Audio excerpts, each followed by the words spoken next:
Hello बच्चों, the commerce hub एवं उसके टीम की तरफ से मैं शिवम तिवारी इनकम टैक्स में अपने सेकेंड लेक्चर में जो बात कर रहा था residential status and tax liability में। तो आज इस लेक्चर को हम कंटिन्यू करेंगे और देखेंगे terms and condition related to individual HUF and any other जो बाकी रह गए। ठीक है, पिछले क्लास में हम लोगों ने बेसिक पूरा पढ़ा, जैसे कुछ इंपॉर्टेंट पॉइंट क्या क्या है ना, कौन कौन सा पर्सन इंडियन ओरिजिन का होता है, कौन कौन सा इंडियन ओरिजिन का नहीं है, हम लोग रेजिडेंशियल स्टेटस किसका फाइंड आउट करते हैं, उस पर क्या क्या टर्म कंडीशन है। ठीक है, सिटीजन ऑफ इंडिया कौन है, एक्सेट्रा, इन सभी चीजों के बारे में हम लोगों ने पिछले क्लास में बात किया। आज की जो हमारी बात होगी वो बात होगी इस पर। ठीक है, सबसे पहले हम बात करेंगे रेजिडेंशियल स्टेटस किसका, इंडिविजुअल का। ध्यान रखोगे, यहां पर हम लोग बात करेंगे रेजिडेंशियल स्टेटस के बारे में, जो कि किसका, इंडिविजुअल का। ठीक है, तो आइए आज हम लोग बात करते हैं एक रेजिडेंशियल का इंडिविजुअल स्टेटस आप कैसे फाइंड आउट करोगे। तो मैंने आपको देखो यहां पर पढ़ा रखा है कि जब भी स्टेटस की बात करते हैं किसी पर्सन की और उसमें इंडिविजुअल रहता है, वो किस पर डिपेंड करता है, नंबर ऑफ डेज पर। तो आइए आज हम लोग इसको पढ़ते हैं। देखोगे, जब आप रेजिडेंशियल स्टेटस को फाइंड आउट करते हो तो सबसे पहले आप चेक करते हो किस पर डिपेंड है, ये नंबर ऑफ डेज पर या बेस्ड ऑन डेज पर। ठीक है, तो देखोगे कंडीशन है, इसमें दो कंडीशन है। पहली कंडीशन बेसिक और दूसरी क्या है, आपकी एडिशनल कंडीशन है। इस बात को आप ध्यान रखिए, पहली आपकी बेसिक कंडीशन है, दूसरी एडिशनल कंडीशन। दो कंडीशन इसमें, पहली बेसिक, दूसरी एडिशनल। अब एक चीज आप देखोगे, बेसिक कंडीशन आपके पास दो है। जब भी आप बात करोगे बेसिक कंडीशन कितनी है आपके पास, दो, और एडिशनल कंडीशन भी आपके पास कितनी है, दो। सबसे पहले हम लोग जानेंगे कि दो बेसिक कंडीशन क्या क्या है और दो एडिशनल कंडीशन क्या क्या है। उसके बाद हम लोग जानेंगे अगर कोई पर्सन इंडिविजुअल है, तो मैंने आपको पढ़ा रखा है इंडिविजुअल को दो पार्ट में डिवाइड किया गया, एक आर, आर मींस रेजिडेंट, और दूसरा एनआर, एनआर का मतलब क्या होगा, नॉन रेजिडेंट। फिर मैंने आपको पढ़ाया है जो आर है आपका, आर को दो पार्ट में डिवाइड किया गया। आर का मतलब रेजिडेंट, निवासी को दो पार्ट में डिवाइड किया गया। पहला ऑर्डिनरी रेजिडेंट एंड सेकेंड है आपका नॉन ऑर्डिनरी रेजिडेंट। फिर हम लोग जानेंगे कि ऑर्डिनरी रेजिडेंट अगर बनना है उसके टर्म कंडीशन क्या है, और नॉन ऑर्डिनरी रेजिडेंट बनना है उसके टर्म कंडीशन क्या है, और अगर नॉन रेजिडेंट बनना है उसके टर्म कंडीशन क्या है। ये सभी बातें हम लोग इसके बाद डिस्कस करेंगे। तो आइए, फर्स्ट ऑफ ऑल हम लोग क्या डिस्कस करते हैं, बेसिक कंडीशन नंबर वन क्या है, बेसिक कंडीशन नंबर टू क्या है। ठीक है, एडिशनल कंडीशन नंबर वन क्या है, एडिशनल कंडीशन नंबर टू क्या है। B1 का मतलब basic condition number one, A1 का एडिशनल कंडीशन नंबर वन, फिर B2 का basic condition number two, A2 का एडिशनल कंडीशन नंबर टू। तो आओ हम लोग खेलना चालू करते हैं फिर से। देखेंगे यहां पर बेसिक कंडीशन नंबर वन क्या है, प्रीवियस ईयर में, है ना, प्रीवियस ईयर में एट लीस्ट 182 डेज आपको क्या करना है, रहना है इंडिया में। ठीक है, ध्यान रखोगे, प्रीवियस ईयर, प्रीवियस ईयर का मतलब क्या है, हमने आपको पढ़ा रखा है कॉन्सेप्ट जो आपका प्रीवियस ईयर का है, असेसमेंट ईयर का है, उसमें आपको इन सब बातों को ध्यान रखना है। देखोगे हम लोग का जो असेसमेंट ईयर चल रहा है वो कौन सा है, 2023 24। इसका प्रीवियस ईयर क्या है, 2023, सॉरी 22 एंड 23। तो हम जो इस साल इनकम कमाएंगे उस पर इस साल में टैक्स देंगे।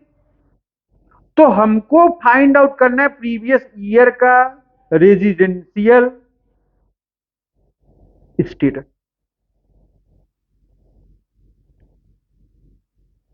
बात समझ में आ रही है?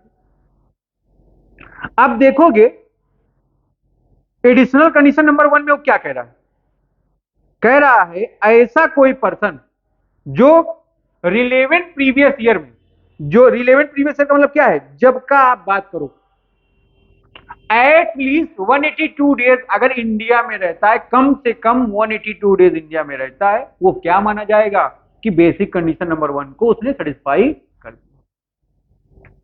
ठीक है,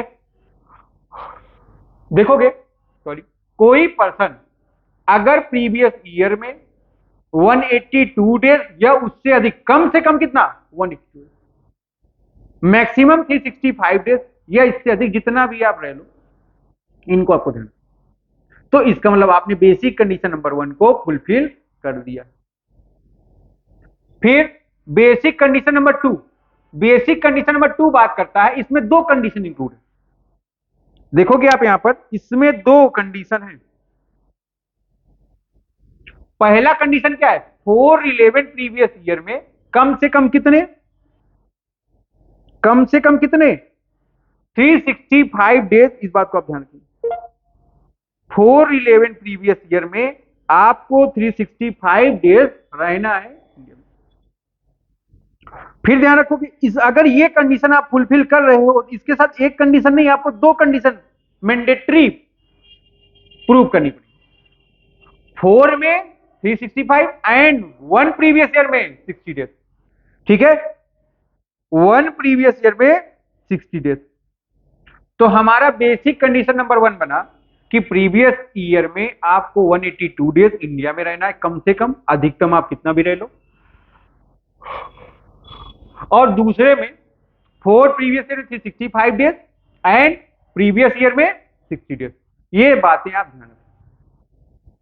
फिर जब बात करोगे आप एडिशनल कंडीशन की, एडिशनल कंडीशन नंबर 1 क्या है आपकी, 10 रिलेवेंट प्रीवियस ईयर में एटलीस्ट 2 ईयर, है ना, कम से कम 2 ईयर क्या करना है आपको इंडिया में रहना है। ठीक है, इस बात को ध्यान रखिए। फिर 7 प्रीवियस ईयर में 2 ईयर की जब बात करोगे, 2 ईयर में क्या रहना है आपको इंडिया में। फिर जब आप बात करोगे A2 की, 11 प्रीवियस ईयर में 730 डेज और मोर रहना। ठीक है, तो ये दो कंडीशन है, आप इन दो कंडीशन को फुलफिल कर लेते हैं अगर, तो ध्यान रखोगे आप क्या बन जाओगे, आप बन जाओगे आर। ठीक है, आओ देखो, नोट पढ़ोगे आप सब यहां का, सब लोग देखो यहां का नोट।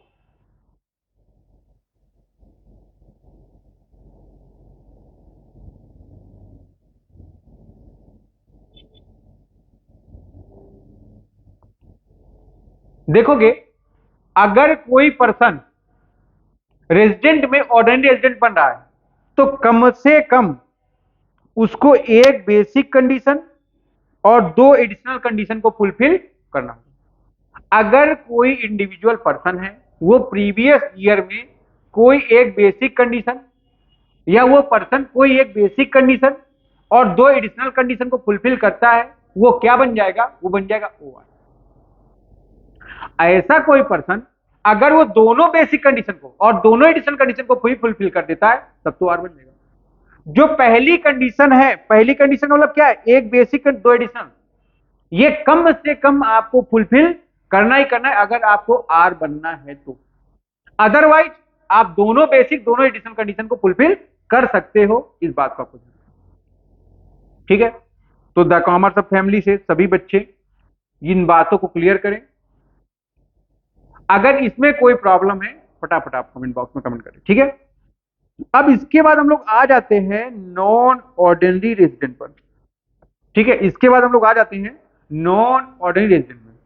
देखोगे अगर कोई पर्सन एक बेसिक और एक एडिशनल कंप्लीट करता है, ध्यान रखना, बेसिक अगर 2 कंप्लीट कर दिए तब तो आप किधर आ गए, ओआर में आ गए। बट अगर 2 से कम आपने फुलफिल किया है, 2 से कम फुलफिल किया है, मतलब एक एडिशनल कंडीशन, तो आप किस में आ जा रहे हो, एनओआर में आ जा रहे हो। इस बात को आपको ध्यान रखना। तो कहने का मतलब अगर 2 एडिशनल कंडीशन से एक भी कंडीशन कम हुई, आप आर में एनओआर में आ जाओगे। फिर आप ओआर नहीं बन सकते। ओआर की मिनिमम रिक्वायरमेंट क्या है, मिनिमम बेसिक 1 2 एडिशनल। देखेंगे फिर 2 additional, sorry 2 basic, basic condition को तो दोनों फुलफिल कर दिया यहां पर, बट एडिशनल कंडीशन को एक ही फुलफिल कर रहा है, इस बात को आपको ध्यान रखना। ऐसे केस में वो एडिशनल कंडीशन दोनों फुलफिल नहीं कर रहा है, वो क्या बन जाएगा, आर में एन ओ आर, इस बात का आपको ध्यान रखना है। फिर one basic and zero additional, basic तो यहां पर फुलफिल किया उसने, बट एडिशनल कंडीशन उसने फुलफिल एक भी नहीं की है। ऐसे केस में भी वो क्या बन गया, वो बन गया बेटा एन ओ आर, इस बात को आपको ध्यान रखना है ना। कहने का मतलब अगर आप बेसिक कंडीशन को फुलफिल करते हो, आप आर के दायरे में, रेजिडेंट के दायरे में रहोगे। बट अगर आप पूरी एडिशनल कंडीशन को फुलफिल नहीं करते हो, आप नॉन ऑर्डिनरी रेजिडेंट बनाएंगे, इस बात को आपको ध्यान रखना है। अगर आर में रहना है आपको तो बेसिक को फुलफिल करना है, बट आर में अगर ओ आर में रहना है तो आपको एडिशनल कंडीशन को भी दोनों फुलफिल करना है। अगर आप बेसिक कंडीशन एक या एक से अधिक फुलफिल कर रहे हो, बट एडिशनल कंडीशन आप फुलफिल एक दो से कम या दो से कम, एक या एक से भी कम जीरो करते हो, आप किसमें चले जाओगे, एन ओ आर में चले जाओगे, इस बात को ध्यान रखो। लास्ट के देखो दोनों बेसिक फुलफिल है बट एडिशनल कंडीशन फुलफिल नहीं है, उसने आपको कहां रख दिया है, एन ओ आर रख दिया। ठीक है, तो ध्यान रखेंगे यहां तक। अगर कोई पर्सन बेसिक फुलफिल करता है, एडिशनल कंडीशन दो अगर फुलफिल है तो किस में आ जाएगा, ऑर्डिनरी। अगर दो से कम है वो नॉन ऑर्डिनरी रेजिडेंट में आ जाएगा, इस बात को आपको ध्यान रखना। यहां तक अगर द कॉमर्स फैमिली के किसी भी बच्चे को कोई डाउट है वो क्लियर कर सकते हैं।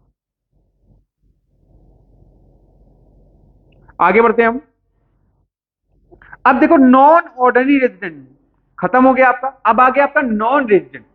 यहां पर देखोगे बेसिक कंडीशन आपने फुलफिल नहीं किया, आप बेसिक कंडीशन फुलफिल करते हो तभी इधर के दायरे में रहोगे, अदरवाइज बेसिक कंडीशन फुलफिल नहीं करने के दायरे में इधर आ जाएंगे। बात समझ में आ रही है सबको। देखो यहां पर आपने एडिशनल किया, बेसिक नहीं किया, क्या बन गए आप, एनआर बन गए। आपने बेसिक नहीं किया, एक दो से कम किए हो, क्या बन गए, भाई बेसिक है ही नहीं, एडिशनल का कोई मतलब है नहीं, आप दो करो एक करो ना करो, आप किसमें चले जाओगे, सीधे सीधे आप चले जाएंगे एनआर। ठीक है, तो ध्यान रखोगे अगर कोई पर्सन रेजिडेंट है, रेजिडेंट में उसको ऑर्डिनरी रेजिडेंट बनना है, उसको कम से कम एक बेसिक दोनों एडिशनल फुलफिल करना है। फिर अगर वो एक से अधिक बेसिक दोनों कंप्लीट करता है तब तो ओआर है ही। बट ध्यान रखोगे अगर वो बेसिक पूरी फुलफिल करता है, एडिशनल कंडीशन दो से कम या बिल्कुल एडिशनल कंडीशन फुलफिल नहीं करता, बेसिक को पूरी फुलफिल करता है, वो क्या बन जाएगा, नॉन ऑर्डिनरी रेजिडेंट। बट ध्यान रखना अगर कोई पर्सन बेसिक कंडीशन को फुलफिल करता ही नहीं है, केवल एडिशनल दो करे या एक करे या ना करे, वो क्या बन जाएगा, एनआर, इस बात को आपको ध्यान रखना है। तो हमारे ख्याल से ये टॉपिक सभी बच्चों को समझ में आ गया होगा। यहां तक अगर किसी बच्चा को कोई प्रॉब्लम बता सकते हैं। इसके बाद आएंगे हम लोग रेजिडेंशियल स्टेटस ऑफ एचयूएफ। तो सभी बच्चे हेडिंग डाल दें बी, सेक्शन 62।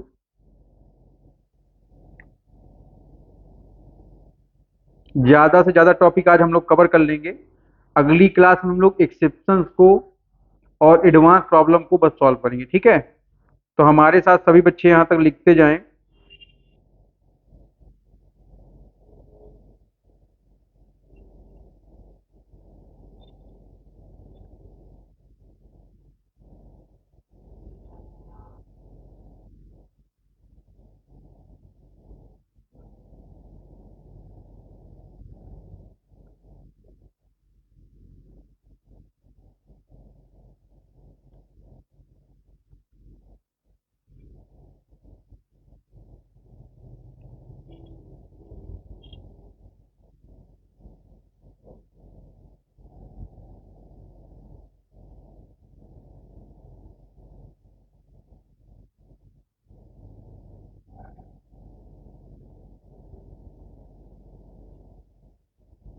यहां तक सब लोग लिख लें।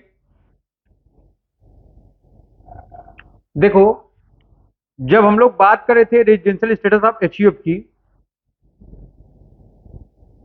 तो देखोगे एचयूएफ, एओपी, बीओआई और फर्म का जो स्टेटस है वो डिपेंड करता है कंट्रोल और मैनेजमेंट पर। तो सभी बच्चे ध्यान रखेंगे, जब हम एचयूएफ की बात करेंगे तो हम लोग किस पर बात करेंगे? कंट्रोल एंड मैनेजमेंट पर। ध्यान से देखेंगे सभी बच्चे, अगर एचयूएफ का आपको रेजिडेंट बनना है तो रेजिडेंट बनने के लिए क्या चेक करना है आपको? Control and management. C for control, M for management. Control and management of affairs को चेक करना रहेगा, इस बात को आपको ध्यान रखना है। तो यहां पर देखो कि आप कौन सा केस है जब आप ऑर्डिनरी रेजिडेंट बन जाओगे और कौन सा केस है जब आप नॉन ऑर्डिनरी रेजिडेंट बन जाएंगे, ये बात देखना है। देखेंगे अगर कंट्रोल मैनेजमेंट होली और पार्सली इन इंडिया है और कर्ता सेटिस्फाई करता है बोथ द एडिशनल कंडीशन को, तो ध्यान रखो कि ऐसे केस में आप क्या बन जाओगे? ओआर बन जाओगे। एचयूएफ फैमिली का ऑर्डिनरी रेजिडेंट बनना है, आपको मैंने पढ़ाया था कि देखो दो ही ऐसे केस हैं जब ये दोनों केस राइज होंगे आर में। आर में कब ओआर कब एनओआर होगा, ये दो ही केस है, एक इंडिविजुअल का और एक एचयूएफ का। इंडिविजुअल का भी आपने पढ़ लिया, किस पर डिपेंड है? बेस्ड ऑन डेज पर। बट एचयूएफ का डेज किस पर डिपेंड करता है? Control and management of affairs. ये कंट्रोल मैनेजमेंट किससे रिलेटेड है? ये इसके कर्ता से रिलेटेड है, इस बात को आपको समझना है। सॉरी, एक चीज ध्यान रखोगे, यहां पर जब आप बात करोगे ऑर्डिनरी रेजिडेंट की, तो कंट्रोल मैनेजमेंट अगर होली और पार्सली इन इंडिया है, होली और पार्सली इन इंडिया है, और देखो कर्ता सेटिस्फाई करता है both the additional condition. Additional condition कितनी थी आपके पास? दो। अगर कर्ता दोनों एडिशनल कंडीशन को सेटिस्फाई करे और कंट्रोल मैनेजमेंट पूरी तरह से या किसी पार्टीशन के रूप में इंडिया से है, वो क्या बन जाएगा? वो बन जाएगा आपका ऑर्डिनरी रेजिडेंट, इस बात का। बट देखो कि इधर जब बात होगी नॉन ऑर्डिनरी रेजिडेंट की, तो देखोगे आप अगर कंट्रोल मैनेजमेंट होली और पार्सली इन इंडिया है बट कर्ता does not satisfy two additional condition. अभी अगर आप ध्यान दिए हो, जब इंडिविजुअल का हम लोग नॉन ऑर्डिनरी रेजिडेंट का कंडीशन पढ़ रहे थे, तो वहां पर देखो बेसिक तो फुलफिल था, बट एडिशनल कंडीशन दो से कम थी, तभी वो एनओआर बन गया। ध्यान रखना, यहां पर वही चीज अप्लीकेबल है। अगर आप दोनों से एडिशनल कंडीशन में कोई भी एक कंडीशन मिस कर देते हो या एक भी कंडीशन फुलफिल नहीं करते हो, केवल कंट्रोल मैनेजमेंट आपका इंडिया से है, तो ध्यान रखोगे आप क्या कहलाओगे? नॉन ऑर्डिनरी रेजिडेंट एचयूएफ के रेजिडेंशियल स्टेटस। ठीक है, फिर ध्यान रखना, अगर कंट्रोल मैनेजमेंट आउटसाइड इंडिया हो गया, आप एडिशनल कंडीशन फुलफिल करते हो या नहीं करते हो doesn't matter, but control management भी आउटसाइड इंडिया हो गया, आप क्या बन जाओगे? आप बन जाओगे नॉन रेजिडेंट, इस बात को आपको ध्यान। ठीक है, तो देखेंगे सभी बच्चे, अगर ऑर्डिनरी रेजिडेंट बनना है कंट्रोल मैनेजमेंट प्लस दो एडिशनल कंडीशन। ठीक है, कंट्रोल मैनेजमेंट कहां से? होली और पार्सली इंडिया से, और कर्ता सेटिस्फाई कर रहा है दोनों एडिशनल कंडीशन, आप क्या बन गए? ओआर। आर में ओआर। बट ध्यान रखो, अगर कंट्रोल मैनेजमेंट होली और पार्सली इंडिया से आप दोनों एडिशनल कंडीशन को फुलफिल नहीं कर रहे हो या एक भी एडिशनल कंडीशन को फुलफिल नहीं कर रहे हो, आप क्या बन जाओगे? N O R. ठीक है, आप क्या बन जाएंगे? आर में या नो आर, इस बात का ध्यान रखो। बट ध्यान रखो, जब कंट्रोल मैनेजमेंट ही आउटसाइड इंडिया हो गया, आप क्या बन जाएंगे? आप बन जाएंगे एनआर, इस बात को आपको ध्यान रखना है। यहां तक किसी बच्चे को कोई प्रॉब्लम हो बताए।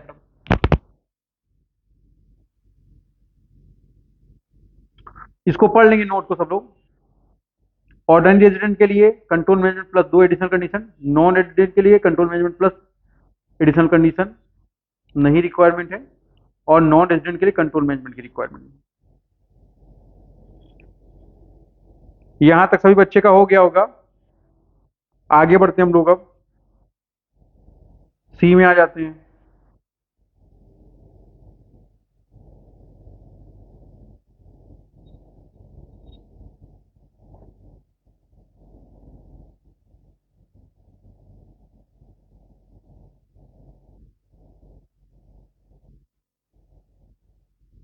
नोट करें सभी बच्चे।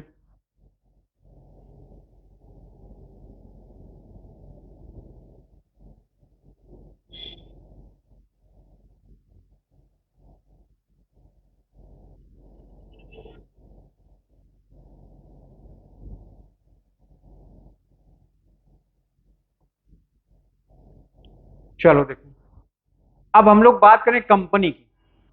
तो जब भी हम लोग बात करें कंपनी के रेजिडेंशियल स्टेटस का, ध्यान रखो कि कंपनी में या तो आप आर बनोगे और या तो आप क्या बनेंगे, एनआर बनेंगे। ठीक है, दो बातें ध्यान रखना है। जब भी बात करोगे कंपनी के रेजिडेंशियल स्टेटस में, दो बात करोगे, आप या तो क्या बन सकते हो, आर, या तो आप क्या बन सकते हो, एनआर। आर बनने, R for resident, NR for non resident, इस बात को आपको ध्यान रखना है। तो कौन कौन सी कंडीशन है जब आप आर बन जाओगे और कौन कौन सी कंडीशन है आप एनआर बन जाओगे, वो बात यहां देखो। अगर कोई इंडियन कंपनी है, अगर कोई इंडियन कंपनी है, अगर कोई इंडियन कंपनी हमेशा क्या होगी, ऑलवेज रेजिडेंट। इंडियन कंपनी हो, इंडियन कंपनी हो, क्या बनोगे, आर। इंडियन कंपनी हो क्या बनोगे, आर।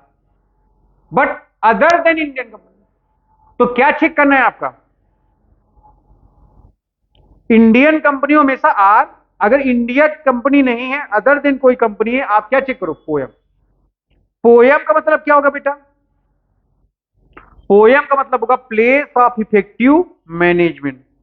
पोयम का मतलब क्या होगा, पोयम का मतलब होगा प्लेस ऑफ इफेक्टिव मैनेजमेंट। ध्यान से देखो, प्लेस ऑफ इफेक्टिव मैनेजमेंट का मतलब क्या होता है, जहां से आपके की मैनेजरियल डिसीजन है ना, बोर्ड की मीटिंग, ठीक है, या नेसेसरी कॉमर्शियल डिसीजन या बिजनेस कंडक्ट से रिलेटेड रूल रेगुलेशन को फुलफिल किया जा रहा है। ठीक है, तो ध्यान रखना, अगर इंडियन कंपनी हमेशा रेजिडेंट, अदर देन इंडिया है, कंट्रोल मैनेजमेंट चेक करो उसका, सॉरी कंट्रोल मैनेजमेंट कह रहा हूं, पोएम चेक करो। पोएम अगर इंडिया से है तो क्या होगा, वो आर होगा। अदरवाइज क्या होगा, पोएम आउटसाइड इंडिया से है, वो क्या हो जाएगा, एनआर हो जाएगा। इस बात को ध्यान रखोगे, इससे इजी किसी का रेजिडेंशियल स्टेटस है ही नहीं, इस बात का आपको ध्यान रखना। तो कंपनी को ध्यान रखो, जब बात करोगे आप इंडिविजुअल की तो देखेंगे दो पार्ट। ठीक है, पहला आर, दूसरा क्या होगा, एन। आर के दो पोर्शन, एक होगा ओ आर, दूसरा क्या होगा, एन आर। ठीक है, एचयूएफ का भी दो पोर्शन, पहले बनेगा वो आर, दूसरा क्या बनेगा, एन आर। आर का दो portion, O R, N R. फिर ध्यान रखोगे कंपनी के दो पोर्शन केवल, एक आर एक एन आर, इस बात को ध्यान रखोगे। यहां पर आर का कोई फर्दर क्लासिफिकेशन नहीं किया। आ जाते फिर हम लोग लास्ट पर, नॉट लीस्ट, देखिए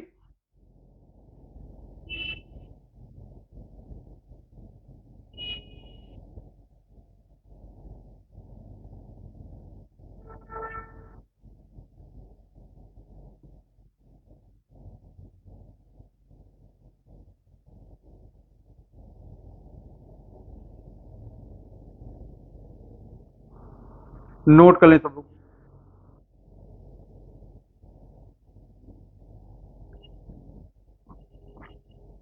नोट कर ले फटाफट। ये पूरा चार्ट जो बनवाया गया है, ये एक शॉर्ट वे में बनवाया गया, इससे आपको बहुत अच्छा आसानी से समझ में आ रहा है। ठीक है, तो अगर आपको लिखने का मन ना हो तो आप ज्यादा लिखो नहीं, बशर्ते आपको क्या करना है, केवल चार्ट प्रिपेयर कर लेना, और इससे आपको पूरा क्लियरेंस मिल जाएगा। अब देखो, हमने इंडिविजुअल एचयूएफ कंपनी का पढ़ लिया, अब बाकी जितने बच गए, firm, AOP, BOI, local authority, AJP. Firm, AOP का मतलब एसोसिएशन ऑफ पर्सन, बीओआई का मतलब बॉडी ऑफ इंडिविजुअल, एलए का मतलब लोकल अथॉरिटी, एजीपी का मतलब आर्टिफिशियल जुडिशियल पर्सन, सब जो बच गए इनका क्या चेक करना है, control and management of its affair. अगर इनका कंट्रोल और मैनेजमेंट होली और पार्शली इन इंडिया, ये क्या बन जाएंगे, रेजिडेंट। अगर इनका कंट्रोल मैनेजमेंट अफेयर का होली या पार्शली इंडिया से क्या बन जाएंगे, रेजिडेंट। बट अगर होली या पार्शली आउटसाइड इंडिया से तो क्या बन जाएगा, नॉन रेजिडेंट बन जाएगा। इस बात को आपको ध्यान रखना। ठीक है, तो इंडिविजुअल एचयूएफ कंपनी के बाद जो बच गए उनका control management of affair check करो। होली पार्शली इंडिया से है, वो क्या बन जाएगा, आर। अदरवाइज क्या बन जाएगा, वो एनआर। यहां तक अगर कोई प्रॉब्लम है, हर बच्चा बता दो। ठीक है, अगर यहां तक किसी बच्चों को कोई दिक्कत है, रुक जाओ, रुक, तो देखोगे, एक बार रिवाइज कर लोगे। हम लोगों ने रेजिडेंट में इंडिविजुअल का रेजिडेंशियल स्ट्रेस में क्या पढ़ा, ये दो होते हैं आर एन आर। आर का दो portion O R N O R. O R के लिए क्या, एक बेसिक दो एडिशनल, दो बेसिक दो additional. But N O R के लिए बेसिक आपको रिक्वायरमेंट है, एडिशनल दो से कम हुई आप इधर आ जाओगे। बट ध्यान रखो, अगर आप बेसिक फुलफिल नहीं करते हो, एडिशनल करो या ना करो, किधर चले गए, एनआर में चले गए। ठीक है, फिर हम लोगों ने बात किया एचयूएफ का। एचयूएफ का किस पर डिपेंड करता है, कंट्रोल मैनेजमेंट और दो एडिशनल कंडीशन फुलफिल करता है, करता आप क्या बन जाओगे, ओ आर। अदरवाइज क्या हो जाएगा, केवल कंट्रोल मैनेजमेंट है, एडिशनल कंडीशन फुलफिल नहीं करते हो, क्या बन जाओगे आप, एनओ आर। ठीक है, अगर कंट्रोल मैनेजमेंट आपका आउटसाइड इंडिया तो आप क्या बन जा रहे हैं, नॉन रेजिडेंट। फिर कंपनी में हम लोगों ने चेक किया, ये दो ही होते हैं आर और एनआर। आर कब होगा, अगर इंडियन कंपनी हमेशा आर बन जाओगे आप। अदर कंपनी आप उसको क्या चेक करो, पोयम। पोयम अगर इंडिया से क्या बन जाओगे आप, आर। अदरवाइज क्या बन जाएंगे आप, एनआर बन जाएंगे। फिर इसके बाद जो बच गया इनका क्या चेक करना है हमको, control management of its affair. इसमें अगर होली पार्सली इंडिया से है रेजिडेंट, अदरवाइज क्या बन जाओगे आप, होली पार्सली इन इंडिया से ना हो, आउटसाइड इंडिया से होगा, आप क्या बन जाएंगे, एनआर बन जाएंगे। बस ध्यान रखो। तो आज की जो बातें हम लोग की वो केवल इसी टॉपिक पर है।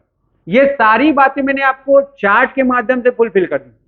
टेलीग्राम पर ये आपका नोट्स प्रोवाइड करा दिया जा रहा है, आप वहां से इसको और एलाबरेट करके लिख सकते हो। ठीक है, बाकी हमारे ऑफलाइन के बच्चे जो हैं ग्रुप में पीडीएफ सेंड कर दिया गया है, स्टडी मटेरियल उनको प्रोवाइड कराया जा रहा है, आप वहां से लिखते रहें।